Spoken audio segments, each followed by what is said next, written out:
Ang pupuntahan natin ngayon mga kaibigan ay ang pinagmamalaki ng Badoc, Ilocos Norte, ang Virgen Milagrosa. I-discover natin kung gaano kaganda ang ipinagmamalaki ng mga taga rito.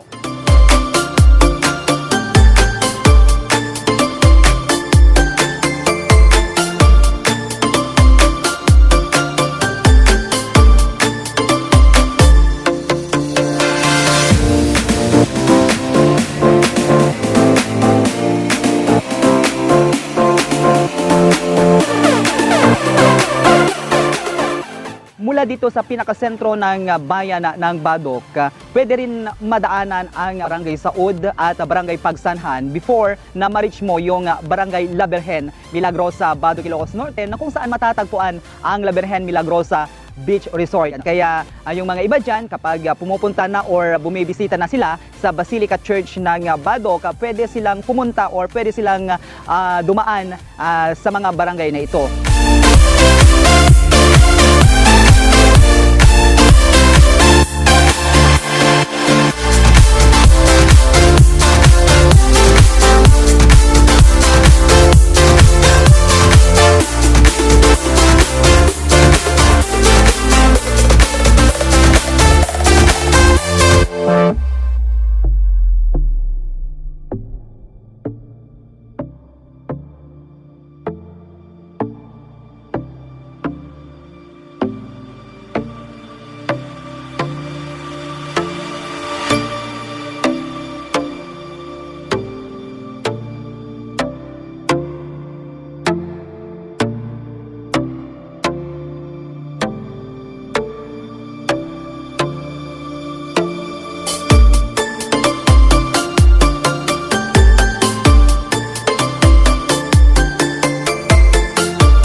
Pag Sunday mga kaibigan ay maraming pumupunta dito dahil sabi nga nila it's a family day, kaya yung Virgen Milagrosa ay talagang dinudumog ng mga picnickers galing sa mga iba't ibang bayan dito sa probinsya.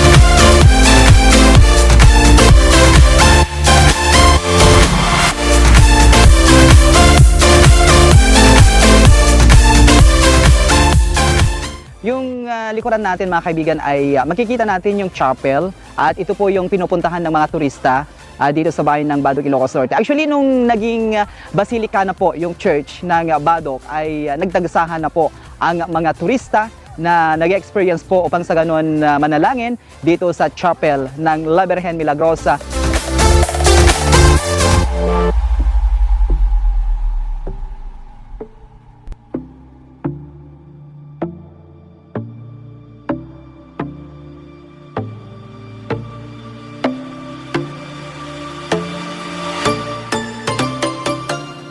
Yung mga gustong pumunta sa Badoc Island mga kaibigan ay pwede po silang mag-hire ng mga bangka dito. Yung Badoc Island ay isa sa mga international tourist spot po dito sa ating probinsya ngayon. Actually, last year po ay nag-boom po yung Badoc Island mga kaibigan. Maraming mga vloggers ang nagsipuntahan upang sa ganun mag-document po sila. Ito po yung mga bangka na pwedeng upahan.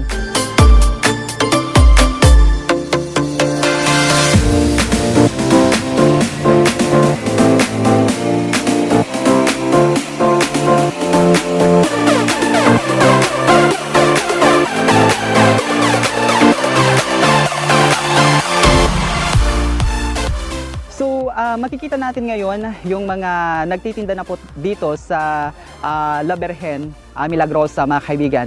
As you can see, mas organized na po yung mga nagtitinda. Not like before na hindi po ganito ang pwesto nila mga kaibigan. Well organized na po yung mga nagtitinda dito.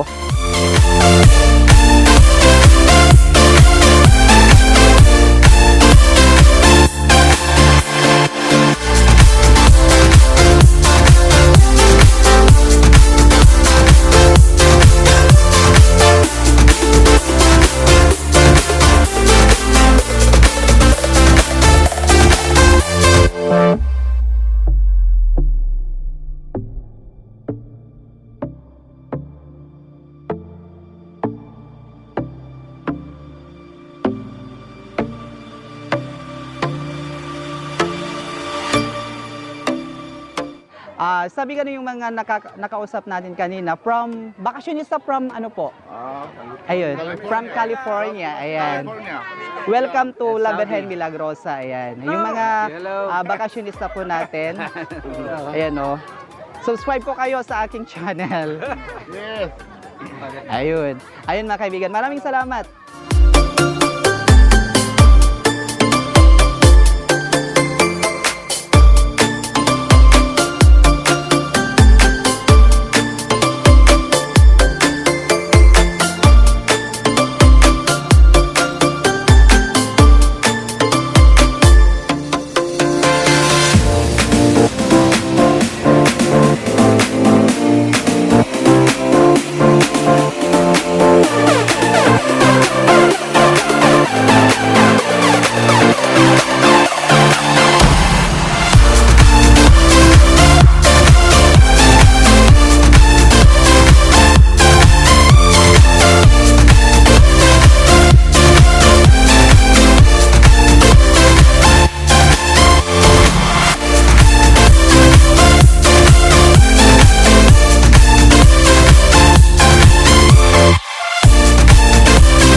Sa ngayon mga kaibigan ay magkakausap natin si Ate Lenlen. Siya po yung nagbabantay ng mga sulbabida or yung mga life vest dito sa La Virgen Milagrosa.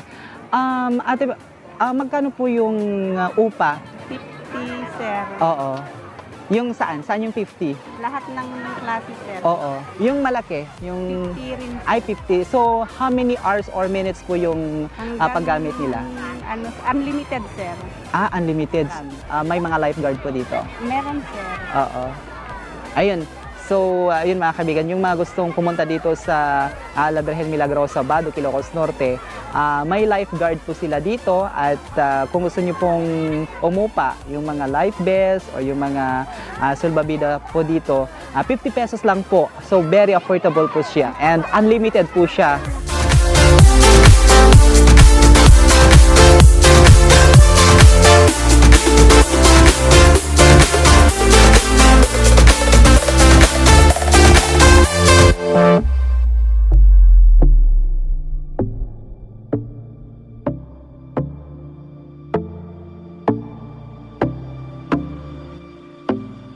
Sa part po niya ito mga kaibigan ay Sinait, Ilocos Sur na po. Pero dito sa part na po ito ay Badoc, Ilocos Norte. Ayan mga kaibigan. So yung mga gustong pumunta dito sa La Virgen Milagrosa, pumunta po kayo dahil kakaiba ito.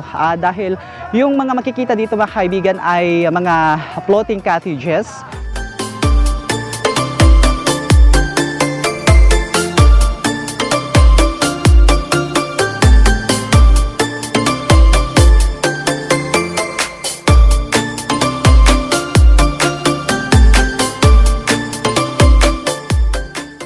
Ayan, nakikita po natin yung banana boat. Ayan o, may pasahero na ngayon.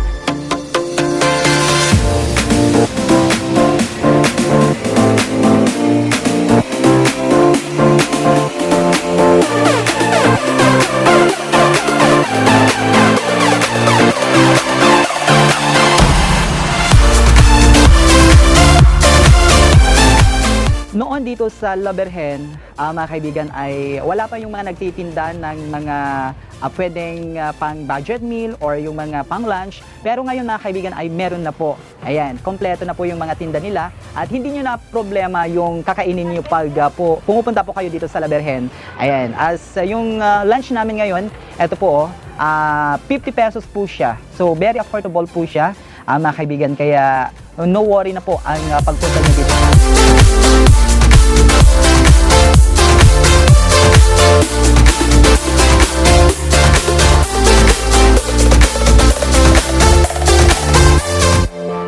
Yung mga nanonood ngayon sa aking channel, maraming salamat at kung hindi pa kayo nakapanood sa lahat ng mga videos ko, ayan, panoorin nyo po. Joey Cordero Kiawit po yung aking channel, kaya yung mga hindi pa nakapanood, nood na and subscribe po upang sa ganun lahat ng mga videos ko mapanood nyo po mga kaibigan.